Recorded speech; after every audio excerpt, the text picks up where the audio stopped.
उर्दू खबरनामे में आपका खैर मकदम। मैं हूं आपके साथ आलम खान हकला। खबरों पर आगे बढ़ने से कबल आइए नजर डालते हैं इस वक्त की अहम सुर्खियों पर। लेफ्टिनेंट गवर्नर मनोज सिन्हा ने श्रीनगर में YPO ग्रेटर इंडिया चैप्टर के मेंबरान से की मुलाकात। कहा जम्मू कश्मीर के दिहाइयों के नुकसान और तबाही को खुशहाली में बदला गया।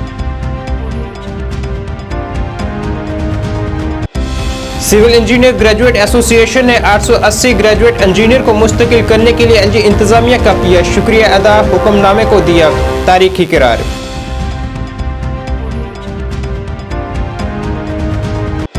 बढ़ती महंगाई और बेरोजगारी की मुज़म्मत में कश्मीर में कांग्रेस का एहतजाज। कहा बीजेपी के दौरे हुकूमत में बदअनवानी अरूज पर।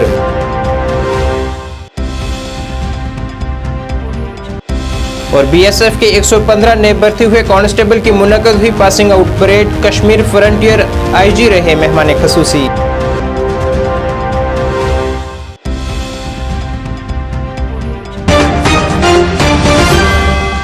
अब खबरें तफसील से। लेफ्टिनेंट गवर्नर मनोज सिन्हा ने आज श्रीनगर में YPO ग्रेटर इंडिया चैप्टर के मेंबरान से मुलाकात की है, जिस दौरान उन्होंने इन मेंबरान की मुल्क की तरक्की में उनके ताउन की तारीफ की है और कहा है कि वज़ीर-ए-आज़म नरेंद्र मोदी की रहनुमाई में जम्मू कश्मीर की गैर मामूली तब्दीली और चंद सालों में मुल्क की मईशत की तेज तरीन तोसी को उजागर किया जाएगा। उन्होंने कहा है कि हमने कई दिहाइयों के नुकसान और तबाही को खुशहाली में बदल दिया है और लोगों के लिए आज़ादाना जिंदगी गुजारने के लिए माहौल पैदा किया है। Organization Greater India Chapter is an extraordinary forum for young industry leaders to engage, interact and share the ideas that will shape the future. I know every such outstanding groups lives by a code of conduct, value, trust and ethics. And when I look back into the history of Young Presidents Organization and the records of extraordinary chief executives, I can say there is no parallel in business history where a platform passionately follows its business heart as well as concerns for various issues that influence our society. The ability of young CEOs to adapt successfully to the ever-changing economic environment, their contribution in the country's growth story, startups, unicorns, and the resolve to give back to society is truly exemplary. I express my gratitude for what you have done individually and as a group that cares for the country. Friends, Jammu Kashmir is truly a crown of thousands of year-old rich civilization of Bharat, which taught the values of inclusive culture and the spirit of Vasudhaiva Kutumbakam to the world. Since aged Jammu Kashmir is known as the paradise on earth, and let me tell you, it is not just a piece of land on the map, but also home to almost all the religions known to the humankind. Jammu Kashmir is also a significant example of immortal organic composite Indian culture, which has been providing elevated intellectual and spiritual experiences to explorers, seekers, travelers, historians and traders. I know all of you are aware of its history post-independence and how a temporary provision was converted into a tool to case the millions of aspirations and dreams. So I don't want to burden you with those details. The most unfortunate part, however, is that people were discriminated and deprived of a normal life for almost 7 decades. And if you examine closely, the temporary provision gave nothing but sectionism, terrorism, nepotism, and widespread corruption on a large scale. Civil engineer graduate association की जानिब से आज एक press conference की गई, जिसमें उन्होंने 880 graduate engineer को मुस्तकिल करने के लिए LG इंतजामिया का शुक्रिया अदा किया है और इंतजामिया के फैसले को एक तारीखी फैसला करार दिया है। उन्होंने कहा है कि इससे पहले भी उनकी मांगों को पूरी करने के लिए कोशिशें हुई हैं, लेकिन कभी उनकी मांगें पूरी नहीं हो पाई। उन्होंने इस तारीखी फैसले के लिए लेफ्टिनेंट गवर्नर मनोज सिन्हा और chief secretary doctor Arun Kumar Mehta का शुक्रिया अदा किया है। क्योंकि हमारे महकमे में और कई बार ऐसा होता था कि जो officer officer JE chief engineer भी होता था, जब वो रिटायर होता था तो वो असिस्टेंट इंजीनियर की तनख्वाह लेता था। लेकिन इस फैसले के बाद, इस रेगुलराइजेशन जो ड्यू लीगल प्रोसेस फॉलो करने के बाद हुई है, जो अफसर जहाँ पे बैठा है he is a confirmed officer for that. तो दैट मीन्स कि अगर कोई एग्जीक्यूटिव इंजीनियर साहब हैं तो वो इंचार्ज नहीं होंगे, he will be full fledged getting the salary and the benefits of an executive engineer. और ये बताना इसलिए बहुत ज़रूरी है सर कि ये आज तक बड़ी कोशिशें की गई, हमसे पहले भी, इससे पहले भी की गई, सरकारों से की गई, लेकिन आज तक नहीं हुआ। और we are highly highly highly thankful to honourable LG साहब, उनके एडमिनिस्ट्रेशन में, फिर चीफ सेक्रेटरी साहब, और उसके बाद हमारे जो डायनामिक लीडर ऑफ और द एडमिनिस्ट्रेटिव सेक्रेटरी ऑफ जल शक्ति डिपार्टमेंट शालीन काबरा साहब, ये उन सब की टीम की काविशों का नतीजा है कि आज हम ये दिन देखने के लिए आज देखा है हमने। We are very happy, we are very excited about it, और हम दुआ करते हैं कि इस तरह की प्रोसेस जो हैं वो एक कंटिन्यू रहें, ताकि आगे भी जो इंजीनियर्स आगे जो मसाइल, छोटे मोटे मसाइल रह गए हैं, उसको भी फॉलो कर दिया जाए। तो इसमें मैं सर आपको कुछ 2, 4, 5 पॉइंट जो इंपॉर्टेंट पॉइंट आपसे शेयर करना चाहता हूँ, वो ये है कि जो ये कल का ऑर्डर, जो रेगुलराइजेशन 800 लोगों की हुई है आफ्टर फॉलोइंग ड्यू प्रोसेस, ये बहुत ही एक लॉन्ग पेंडिंग इशू था, जिसमें असिस्टेंट इंजीनियर से लेके असिस्टेंट एग्जीक्यूटिव इंजीनियर लोग बने हैं, और फ्रॉम असिस्टेंट एग्जीक्यूटिव इंजीनियर से एग्जीक्यूटिव इंजीनियर कंफर्म हुए हैं। और इसमें एक बहुत ही अहम जो चीज़ है जो मैं आपको बताना चाहूँगा कि बहुत से ऐसे लोग हैं जो रिटायर भी हो गए थे, who were drawing the pension of an assistant engineer, they have been confirmed at their appropriate levels, जहाँ पे वो डिज़र्व करते थे। उसके बाद आप दूसरी चीज़ जो इंपॉर्टेंट बताना ज़रूरी होगी सर, कि पिछले साल में, 1 साल में जल शक्ति डिपार्टमेंट में 1400 रेगुलराइजेशंस हुई हैं, एंड विच इज़ हिस्टोरिक, जो आज तक कभी नहीं हुआ है। अगर आप पुराने सारा एडमिनिस्ट्रेटिव डिपार्टमेंट्स की हिस्ट्री देख लें, जो रेगुलराइजेशंस होती थी 40-50 वो भी हुई तो हुई, वरना नहीं हुई थी।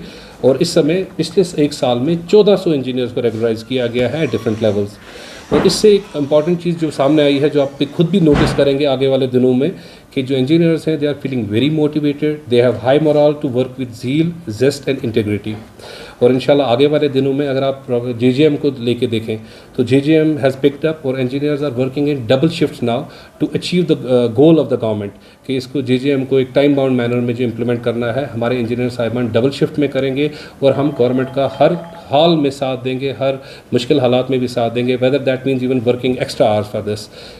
और तीसरा ये है कि अगर आप देखेंगे इस जो प्रोसेस जो कल अडॉप्ट की गई, जिसमें इतनी रेगुलराइजेशंस हुई, एक तो इसने फेवरेटिज्म का सिस्टम ख़त्म कर दिया, आपकी बिल्कुल सीनियरिटीज़ आर फिक्स्ड, आपकी ट्रांसफ़र और पोस्टिंग बिल्कुल ट्रांसपेरेंट मैनर में हो रही हैं, और उसके बाद जो ऑफिसर जो डिज़र्व करता है जिस पोजीशन पे होना, उसको वही मिल रहा है।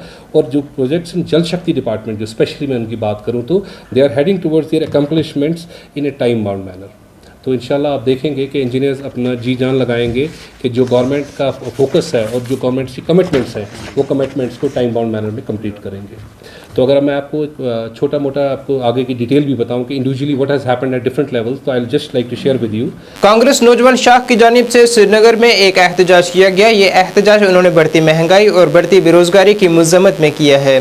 कांग्रेस लीडरन का कहना था कि मुल्क में बदअनवानी मौजूदा हुकूमत में सबसे ज़्यादा अरूज पर है, जिस दौरान उन्होंने बीजेपी पर सवाल उठाते हुए कहा है कि बीजेपी बेरोजगार नौजवानों को रोजगार फराहम करने में पूरी तरह से नाकाम साबित हो चुकी है। अंधेरा अब नहीं चलेगा, नहीं चलेगा, नहीं चलेगा, अंधेरा अब नहीं चलेगा, नहीं चलेगा, नहीं चलेगा। जाग गया है, जाग गया है कश्मीर का जवान, बिजली डिपार्टमेंट, बिजली डिपार्टमेंट, बिजली डिपार्टमेंट, बिजली डिपार्टमेंट।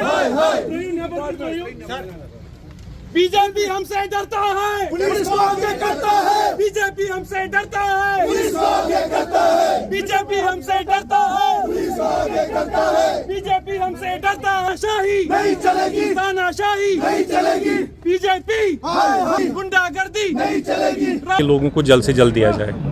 यहाँ पे इलेक्शंस जो भी है, चाहे असेंबली का है, चाहे अर्बन लोकल बॉडीज़ का है, पंचायत का है, वो यहाँ पे जल्द से जल्द करानी जानी चाहिए। और जो पॉलिसीज़ फ्रेम करते हैं दिल्ली में, उसकी वजह से यहाँ पे जो आम आदमी है उनकी ज़िंदगी जो है वो बद से बदतर हो रही है। 2-3 अहम मसले हमारे जो इस टाइम है। पहला मसला अनएम्प्लॉयमेंट को लेकर है। अनएम्प्लॉयमेंट में अभी जो हमारा 10 लाख से हमारे जो ज़्यादा नौजवान हैं वो परेशानी में मुब्तला है। अगर हम ये अनएम्प्लॉयमेंट रेट की बात करें, वो 4 साल की unemployment rate compare to last 30 years that is highest. तो यहाँ पे जो रिक्रूटमेंट लिस्ट्स पिछले 4 साल से सरकार ने निकाले हैं उनमें स्कैम्स पे स्कैम्स हो रहे हैं। एक तरफ ये करप्शन फ्री गवर्नेंस का वादा कर रहे हैं, वहीं दूसरी तरफ ये जो भ्रष्टाचार पे भ्रष्टाचार कर रहे हैं। हमारा यूथ सफ़र हो रहा है, जिसकी वजह से ड्रग्स में हमारा यूथ इन्वॉल्व हो रहा है। और दूसरा पेचीदा मसला हमारा बिजली को लेकर है। ये जब स्मार्ट मीटर्स इनको इंस्टॉल करने थे तब इन्होंने वादा किया कि हम 24 घंटे बिजली फराहम करेंगे, लेकिन अभी बिजली के नाम पे हमको कुछ नहीं मिल रहा है। हमारे हाउस होल्ड यहाँ पे सफ़र हो रहे हैं, हमारी इंडस्ट्रीज़ यहाँ पे सफ़र हो रही है। आम आदमी को 5-5, 6-6 हज़ार रुपये का बिल दिया जा रहा है और बिजली के नाम पर ठेंगा दिया जा रहा है। और तीसरा और पेचीदा मसला हमारा जो है वो कश्मीरी सेब को लेकर है। कश्मीरी सेब में इन्होंने G20 में इनको मार्क्स लेने के लिए इन्होंने वाशिंगटन एप्पल को जो कस्टम टैक्सेस थे उनको स्लैश किया। उसकी वजह से हमारा कश्मीरी एप्पल जो है वो बुरी तरह हिट हो रहा है। इनको चाहिए कि इन सब चीज़ों का जवाब दे और ऐसी पॉलिसीज़ बनाए जो पीपल फ्रेंडली हो और आम आदमी को जिससे सहूलियत मिले। बीएसएफ की सब्सिडायरी ट्रेनिंग सेंटर हमामा में आज 115 नए भर्ती हुए कांस्टेबल जवानों की पासिंग आउट परेड की तकरीब मुनक़िद हुई है, जिन्होंने 24 हफ्तों की सख्त मेहनत के बाद इस परेड में हिस्सा लिया है। पासिंग आउट परेड में बीएसएफ कश्मीर फ्रंटियर के आईजी अशोक यादव मेहमान ख़ुसूसी थे, जिन्होंने ट्रेनिंग के दौरान बेहतरीन कारकर्दगी दिखाने वाले कांस्टेबल्स को इनामात से भी नवाजा है। साथ ही नए भर्ती हुए कांस्टेबल्स को मुबारकबाद भी पेश की है। आज सीमा सुरक्षा बल भारत पाकिस्तान और भारत बांग्लादेश जैसी महत्वपूर्ण सीमाओं पर तैनात है। चाहे बर्फ से ढकी हुई चोटियां हो, रण के कच्छ का क्षेत्र, जैसलमेर का रेगिस्तान या सुंदरबन का दलदली इलाका हो, सीमा सुरक्षा बल देश की सुरक्षा में सदैव अडिग और अजेय है। मां भारती की सेवा के लिए तत्पर सहायक प्रशिक्षण केंद्र कश्मीर में बुनियादी प्रशिक्षण प्राप्त किए इन 115 आरक्षकों के शपथ समारोह में सलामी लेते हुए मुझे अत्यंत प्रसन्नता हुई है। मैं इन सभी प्रशिक्षणार्थियों को उनके 24 सप्ताह के कठिन बुनियादी प्रशिक्षण के सफल समापन पर हार्दिक शुभकामनाएं एवं बधाई देता हूं।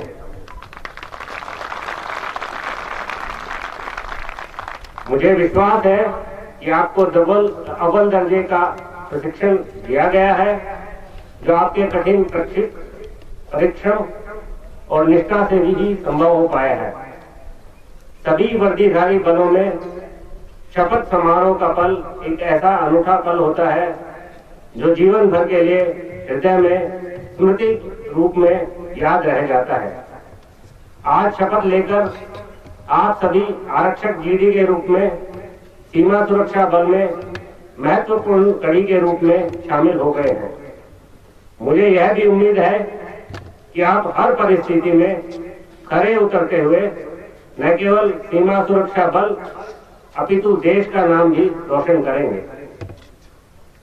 इस अवसर पर मैं आपको यह कहना चाहूंगा कि जब आपको ड्यूटी पर देश के किसी भी क्षेत्र में तैनात किया जाता है तो आप अपने कर्तव्यों को निभाते हुए यह इंश्योर करें कि आम जनता के साथ मिलकर काम करें, हमेशा मानव अधिकारों का सम्मान करें व सीमा सुरक्षा बल की गरिमा को सदा बनाए रखें।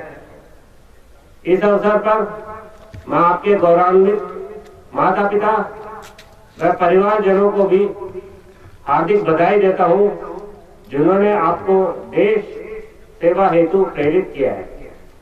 मैं सराहना करता हूं कि मुख्य अनुदेशक सहायक प्रशिक्षण केंद्र कश्मीर एवं उनके अनुदेशकों की, जिन्होंने आपको एक कुशल आरक्षक के रूप में तराशा है।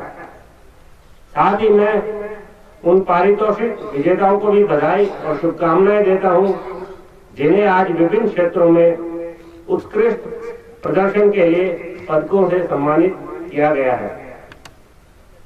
मैं आपके उज्जवल भविष्य की कामना करता हूं और उम्मीद करता हूं कि आप सदैव ईमानदारी और निष्ठापूर्वक अपने कर्तव्यों का निष्पादन करते हुए देश सेवा करेंगे।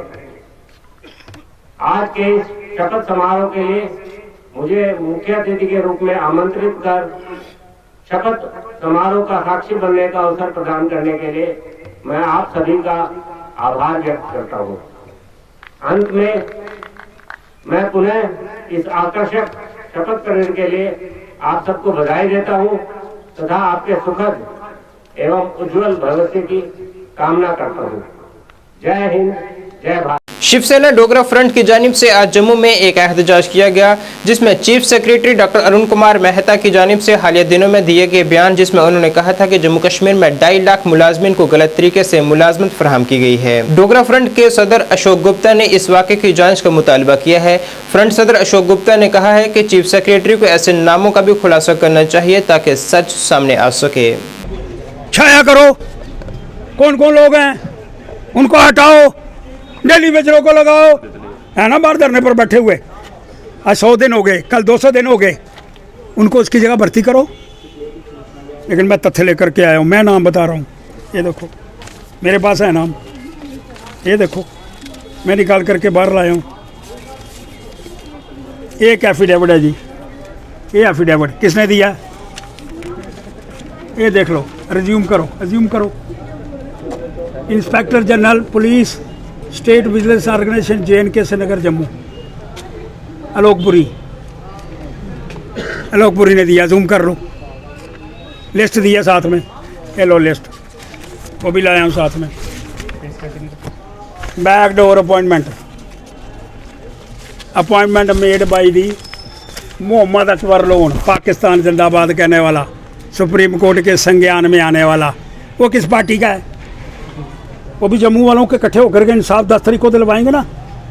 बैकडोर अपॉइंटमेंट करके जम्मू वालों को इंसाफ मिलेगा।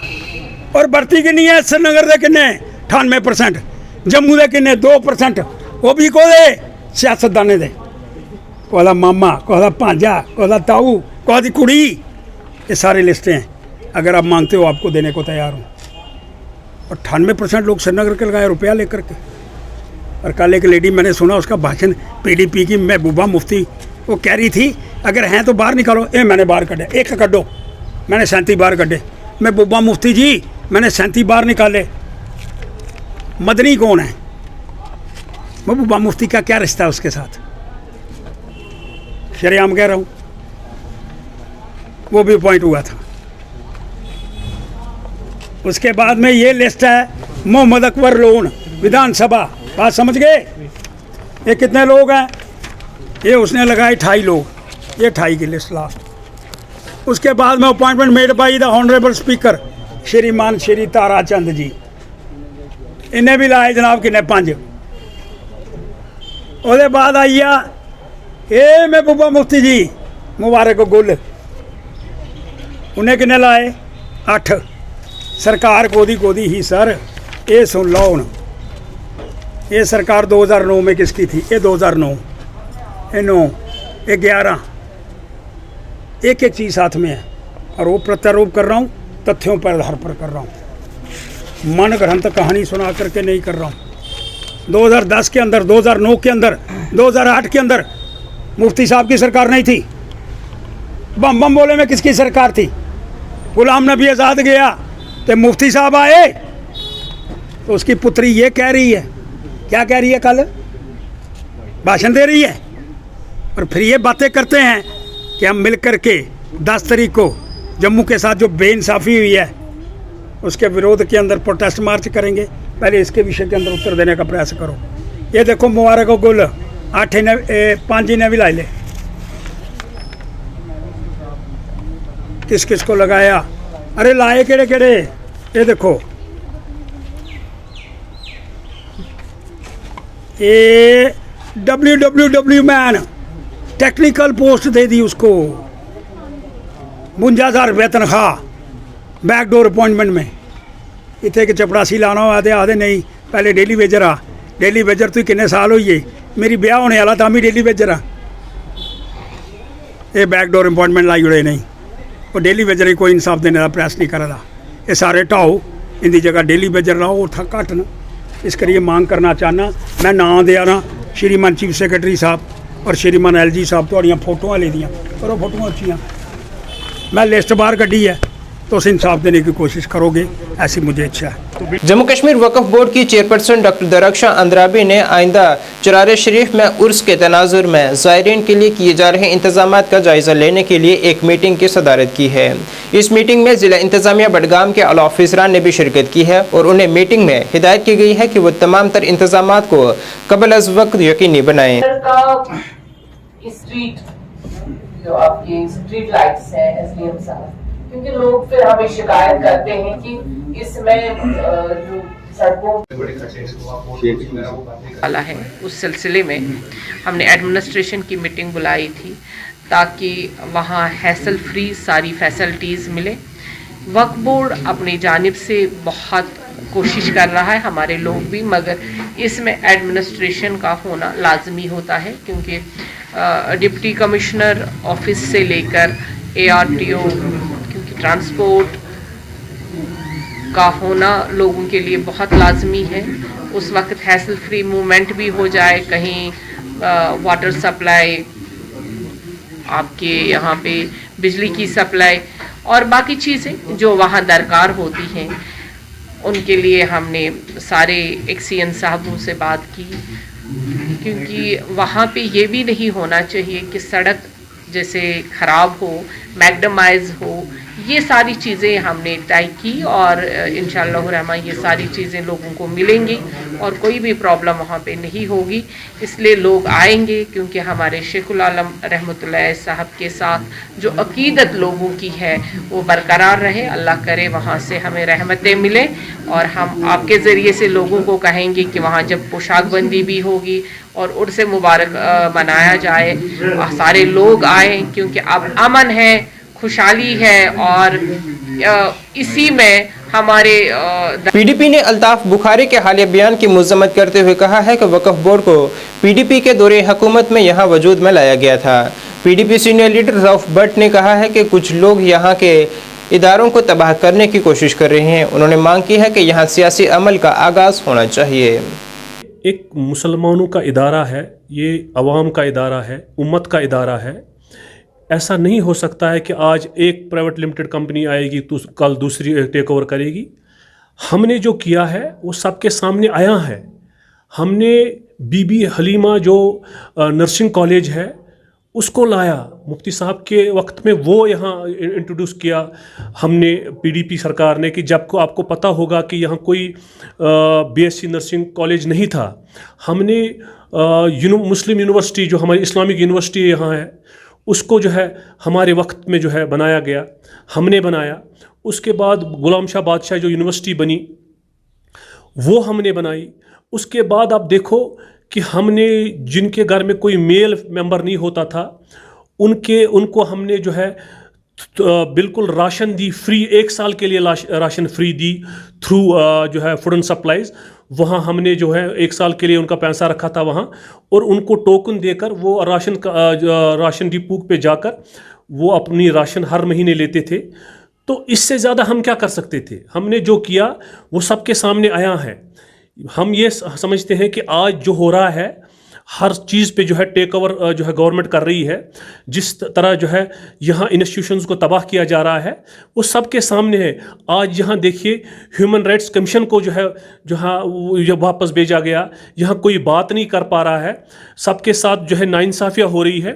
अब कुछ लोग जो है जो चाहते हैं कि जो यूनिटी यहाँ बनी है जम्मू कश्मीर की जो रीजनल पार्टीज़ है उस यूनिटी को तो बहुत सारे जो लोग, बहुत सारी पार्टीज़ चाहते हैं कि उसको डिस्ट्रॉय करें, उसको नुकसान पहुंचाए। जम्मू कश्मीर के लोग जो है यूनाइट है, हम मुत्तहिद है, और जो हमारे हुकूक छीने जा रहे हैं जो 5 अगस्त 2019 के बाद जम्मू कश्मीर के लोगों के साथ हुआ है वो सबके सामने आया है। आप देखिए ड्रग्स कितना आम है, अभी कैसे के सामने आया है। यहाँ मुस्लिम यूनिवर्सिटी हमारी इस्लामिक यूनिवर्सिटी बनी, आप देखिए यहाँ बीबी हलीमा कॉलेज और नर्सिंग कॉलेज बना, वो तो हमने बनाया। बाबा गुलाम शाह यूनिवर्सिटी वो हमने बनाई, नर्सिंग कॉलेजेस बनाई। बिल्कुल नहीं, हमने अकाउंटेबिलिटी लाई, हमने चेक एंड बैलेंस लाया, हमने वो चीज़ किए, वो काम किए जो काबिल तहसीन है। आपने देखा होगा कि आज तक यहाँ यूनिवर्सिटीज़ प्राइवेट में नहीं बनी हुई थी, हमने यूनिवर्सिटीज़ बनाई, हमने नर्सिंग कॉलेजेस बनाए, हमने जो गरीब लोग हैं उनको राशन दिया हर महीने। तो इससे ज़्यादा जितना हमसे हो सका हमने किया। बाकी ये कुछ लोगों की फ्रस्ट्रेशन है और वो चाहते हैं कि यहाँ डिवाइड लोग हो, यहाँ लोग मुत्तहिद है। यहाँ जो हमारे साथ हो रहा है सबके सामने आया है, कौन किसका पार्टनर है, कौन लोग क्या चाहते हैं, किस तरह लोगों को जो है यहाँ लोगों के हुकूक जो है शब खून मारे जा रहे हैं, ये सब के सामने सारी चीज़ें आया हैं। यहाँ कैसे फ्रूट इंडस्ट्री तबाह हुई, यहाँ कैसे जो है इस जो पॉलिटिकल इंस्टीट्यूशन था इसको कैसे तबाह किया गया, कभी MLAs को बेचा गया, कभी MLAs को ख़रीदा गया, या यहाँ सियासत को कैसे सब्जी मंडी बनाया गया। ये सब के सामने ये चीज़ें हैं, ये कोई ढकी छुपी बात नहीं है। और जो हमने किया है हम उस पर फ़ख्र करते हैं कि हमने लोगों के लिए काम किया है। जो भी कोई सरकार लोगों की सरकार होती है उसका काम होता है कि लोगों को रोज़गार देना, उसका काम होता है रोटी कपड़ा और मकान लोगों को देना। और इंशाल्लाह हमने वो पूरी कोशिश की और हम चाहते हैं कि ये जो एक पॉलिटिकल मसला है ये भी सेटल हो जाए। हम चाहते हैं कि यहाँ जो है रेजोल्यूशंस पे बात हो, यहाँ टॉक्स हो, यहाँ जो है रोड्स ओपन हो, यहाँ पॉलिटिकल प्रोसेस चले। जिस तरह बीजेपी कर रही है बाय फोर्स जो है सब इंस्टीट्यूशंस को तबाह कर रही है और जम्मू कश्मीर के लोगों के हुकूक जैसे छीन रहे हैं, कानून और आइन की धज्जियाँ उड़ाई जा रही है। मैं समझता हूँ कि ये ज़्यादा देर तक चलेगा नहीं। जम्मू कश्मीर के लोग यूनाइट हैं, हमें कोई जो है कोई निफाक नहीं डाल सकता है। हम मुत्तहिद हैं और हम इंशाल्लाह ज़रूर कामयाब हों। Jammu Kashmir association of social workers ने हफ्ते को BDO दफ्तर हाजिन में सकाफती प्रोग्राम का इनेकाद किया है। तकरीबन 150 नौउम्र लड़कियों और उनके वालिदैन ने हाजिन ब्लॉक के मुख्तलिफ देहातों और JKAWS के मुदाखलत वाले इलाकों से इस तकरीब में हिस्सा लिया है। सहाफ़ियों से बात करते हुए तंजीम के प्रोजेक्ट मैनेजर महोश अयूब ने कहा है कि इस इवेंट को डिज़ाइन किया गया था और इसकी मेज़बानी नौउम्र लड़कियों को अपनी छपी हुई सलाहियतों को जाहिर करने का मौका फराहम करने के लिए की गई थी।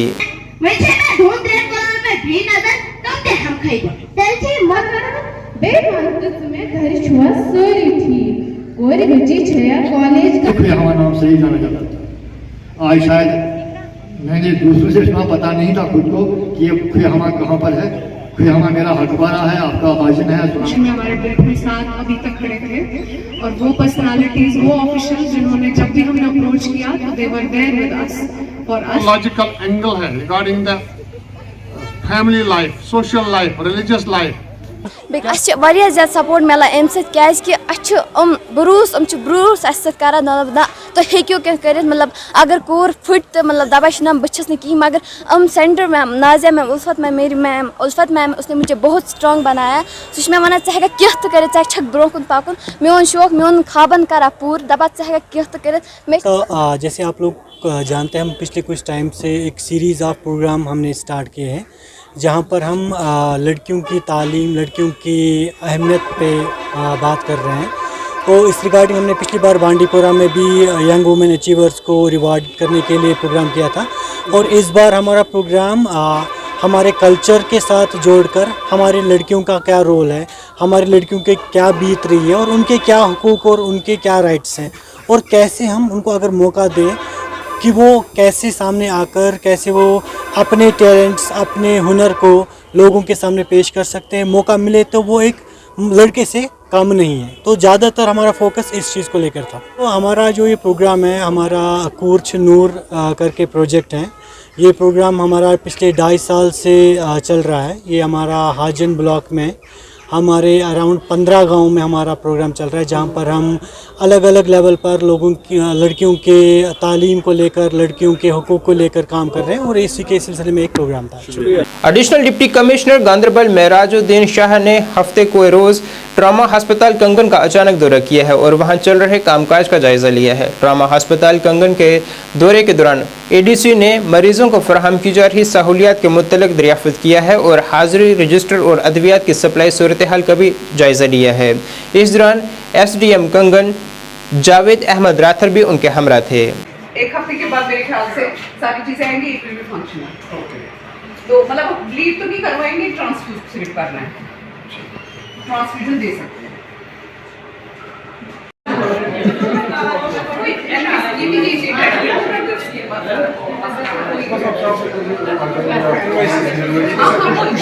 मेरी माटी मेरा देश मुहिम के तहत सोपोर म्यूनिसिपल काउंसिल की जानिब से एक कलश यात्रा निकाली गई है, जिसमें बड़ी तादाद में लोगों ने हिस्सा लिया है और इस दौरान मुख्तलिफ वार्डों से मिट्टी भी जमा की गई, जो कि अमृत वाटिका के लिए नई दिल्ली ले जाई जाएगी। इस यात्रा की वसादत से माहौलियात को साफ और शफाफ रखने का पैगाम भी आम किया गया। हर एक जगह से इनफैक्ट ऑल ओवर इंडिया से ये मिट्टी जमा होकर वहाँ पे अमृत वाटिका बनाई जाएगी। पिछले 1 महीने से 21 वार्डों में ये प्रोग्राम चल रहा था। आज हमने 21 वार्डों से, आपने देखा होगा कि 21 वार्डों से ये सारे कलश आज हमने यहाँ पे जमा किए हैं, यहाँ पे पहुँचे हैं। ये 21 वार्डों में पिछले 1 महीने से प्रोग्राम चल रहा था। हमारा एक प्रोग्राम 11 या 13 तारीख को भी होगा, जिसमें हमारे कुछ रिप्रेजेंटेटिव्स, कुछ ऑफिशियल्स ये मटका बारामूला लेके जाएंगे। फिर एक और प्रोग्राम होगा 22 या 23 अक्टूबर को, जहाँ पे ये डायरेक्टरेट में ले जाया गया। उसके बाद जो डायरेक्टरेट से सिलेक्शन होगा, उसके बाद कुछ PRIs और कुछ ऑफिशियल्स इसको दिल्ली लेके जाएंगे। अगर हम आपके साथ वीडियो शेयर करेंगे कि कितने उत्साह से यहाँ के लोगों ने इसमें पार्टिसिपेशन किया, हर एक वार्ड में लोगों ने इसमें अपना योगदान दिया, तब जाके ये आज यहाँ पे पहुँचे हैं। ये अभी आप सिर्फ 2 मटके देख रहे होंगे, लेकिन अगर आप हमारे साथ अंदर ऑफिस में चलेंगे तो हर एक वार्डों में से रोज़ एक कलश आता था, जिससे हम मिट्टी जमा करते थे या चावल जमा करते थे। ब्लॉक तरक्यात कौंसिल चेयरमैन हाजिन ने महाना ग्राम सभा मीटिंगों से कई मुतलका महकमों की मुसलसल गैर हाजिरी पर अपनी तशवीश का इजहार किया है, जो हर महीने के पहले पीर को मुनक्कद होती है। उन्होंने कहा है कि इसमें महज कुछ ही महकमा शिरकत करते हैं, लेकिन इनमें से अक्सरियत वाज़ेह तौर पर गैर हाजिर रहते हैं, जिससे मकामी तरक्याती इक़दामात में रुकावट के बारे में खदशात पैदा होते हैं। जनाब नज़ीर अहमद राथन ने कलीदी महकमों की गैर हाजिरी पर अफसोस का इजहार किया है, जिसकी वजह से हाजिन के इलाकों में मुख्तलिफ तरक्याती मनसूबों की पेशरफ्त में रुकावट पैदा हो रही है। उन्होंने कामयाब नफाज को यकीनी बनाने के लिए तमाम मुतल्लिका महकमों की फाल शराकत और ताउन की ज़रूरत पर रोशनी डाली है। महीने की पहली सोमवार को कि जो हर एक पंचायत हल्के में ग्राम सभा होगी और लाइन डिपार्टमेंट्स उसमें जाएंगे, मीटिंग अटेंड करने के, लोगों के मुश्किलात सुनेंगे, इन पर दाद रसी होगी। लेकिन अफसोस से मुझे कहना पड़ रहा है as a BDC chairman Hajin, जहां मैं एज ए BDC चेयरमैन बैठा हूं, हाजिन ब्लॉक 22 पंचायतों पर मुश्तमिल है। जितने भी लाइन डिपार्टमेंट्स हैं, 2-3 डिपार्टमेंट उनमें जाते हैं, खासकर हमारा रूरल डेवलपमेंट होता है और कुछ डिपार्टमेंट्स होते हैं, उन्होंने कुछ एम्प्लॉय को भेजते हैं जो न उसमें सॉल्यूशन कर सकते हैं न उसमें कोई हल होता है। मैं जनाब आपकी वसादत से लेफ्टिनेंट गवर्नर जनाब मनोज सिन्हा साहब से गुजारिश करता हूं, अपने चीफ सेक्रेटरी साहब से, और मैं अपने district development commissioner doctor Uwais साहब से गुजारिश करना चाहता हूं एज ए BDC चेयरमैन, या तो अगर इन लाइन डिपार्टमेंटों को अगर ये ग्राम सभा करनी होती है कि हर एक महीने के हर एक सोमवार को जो एक ग्राम सभा होती है हर एक पंचायत में, या तो उन पर ऑर्डर निकाल दीजिए और डिपार्टमेंटों को आगाह कीजिए कि जनाब आपको ये ग्राम सभा अटेंड करनी है और लोगों के मुश्किलात आपको देखने हैं। नहीं तो क्या फ़ायदा है जनाब। मैं डिस्ट्रिक्ट डेवलपमेंट कमिश्नर से एक बार मैंने उससे डिप्टी कमिश्नर डॉक्टर उवैस साहब को मैंने कुछ दिन पहले व्हाट्सएप पर भी डाला था कि मेहरबानी करके उन एम्प्लॉयों को आगाह कीजिए जनाब, लाइन डिपार्टमेंट को, जिनको खासतौर उनमें PHE department, PD department, food department है, जो ग्राउंड लेवल में काम करने वाले डिपार्टमेंट से लोगों की, जिनमें लोगों से जुड़े, जिनमें लोगों से मुश्किलात होते हैं, मेहरबानी करके एक बार उनको नोटिस कीजिए कि जनाब कौन नहीं आता और हाजिरी दे दीजिए जनाब, ऑर्डर निकालिए और जो उनका हेड होता है उस ऑफिसर जिसको हाजिरी देनी पड़ती है, उन ऑफिसरों के लिए कोई नहीं आता है जनाब। मैंने कई बार, आज जो पिछले सोमवार थी, 2-3 डिपार्टमेंट्स आते हैं, उसमें उनमें कोई इशू न हल होता है न कोई काम होता है। लोग आते हैं अपनी ईद मिलादुन नबी सल्लल्लाहु अलैहि वसल्लम के सिलसिले में करवानी इस्लामिक इंटरनेशनल की क़ियादत में कंगन में एक रैली निकाली गई, जो कि मीरगुंड और से एक जुलूस की शक्ल में शुरू हुई और मुख्तलिफ चौक चौराहों से होते हुए गुजरी। आज जो यहाँ पर रैली है वो मारगुंड से शुरू होकर अभी कंगन के ये मेन बाजार तक यहाँ पर इख्तिताम पजीर हुई। ये दरअसल कारवान इस्लामी इंटरनेशनल के एहतिमाम से, और जिसमें बहुत सारे अहले सुन्नत वल जमात के मदारिस और दारुल उलूम ने शिरकत की, उनके जो तलबा है, असातिज़ा है, उन्होंने शिरकत की, और उसके अलावा आपने देखा कि बहुत सारा जम गफीर जो है अवाम ने इसमें शिरकत की। महज ये कारवान इस्लामी इंटरनेशनल की तरफ से ये जो पूरी वादी के अतराफ व अकनाफ में इस वक्त ये जुलूस निकलते हैं और इंशाअल्लाह निकलते रहेंगे। माज इसके लिए कि एक अमन का पैगाम है। हुजूर अलैहिस्सलाम की आमद दुनिया में एक अमन का पैगाम है और हुजूर अलैहिस्सलाम की आमद पर आज पूरी दुनिया जो पीस डे मनाती है, उसी एतबार से हम भी जगह जगह वादी वादी में ये जुलूसों का एहतमाम कर रहे हैं, ताकि जो हमारी आइंदा आने वाली पीढ़ी है उनको ये मैसेज मिले कि सीरत रसूल सल्लल्लाहु अलैहि वसल्लम के पैगाम के हवाले से आज हम देख रहे हैं अब हमारी माशरती तौर पर जो निज़ाम बिगड़ा हुआ है, ज़्यादातर हमारे नौजवान जो है वो इस वक्त ड्रग्स और ये जो मनशियात में मुलवस है, उनको वहाँ से निकल कर उनको सीरत रसूल सल्लल्लाहु अलैहि वसल्लम से कि जो हकीकत है उससे आशना कराया जाए। और जो क्राइम रेट आज बढ़ रहा है बिलखुसूस कश्मीर में, तो उस एतबार से भी हम कोशिश करते हैं कि सीरत का पैगाम, इस्लाही पैगाम हुजूर अलैहिस्सलातु वस्सलाम ने जो आफाकी निज़ाम का दुनिया में लाया, इस्लामी निज़ाम जो दुनिया में लाया, उसकी रोशनी जो है घर घर पहुँचे, एक गली गली पहुँचे, इलाका जात में पहुँचे। जब लोग जुलूस की सूरत में आएंगे तो यकीनी तौर सूरत रसूल सल्लल्लाहु अलैहि वसल्लम की तालीमात से वो रोशनास होंगे। बस यही हमारा नहीं, बल्कि अब जो है बैरूनी रियासत और बैरूनी ममालिक में भी ये काम कर रहा है। आज इंटरनेशनल लेवल पर कारवान इस्लामी काम कर रहा है और हर एक जो जगह है वहाँ पर तो अमीरी कारवान का पहुँचना तो ये तो अब गैर मुमकिन लगता है, क्योंकि अचानक उनको एक मीटिंग में जाना पड़ा और ज़रूरी कुछ बाकी मसरूफियात भी रहती है। तो उस एतबार से जो हमारी होती है एग्जीक्यूटिव काउंसिल, उनके फैसले के मुताबिक अमीरी कारवान को भी चलना पड़ता है। उनके फैसले के मुताबिक आज अमीरी कारवान को दूसरी जगह भेज दिया गया और हमें यहाँ पर भेज दिया गया ताकि हम यहाँ पर शिरकत कर सकें। नाज़रीन, इस वक्त के उर्दू बुलेटिन में बस इतना ही। मुझे मेरी टीम के साथ दीजिए इजाज़त। अल्लाह हाफिज़।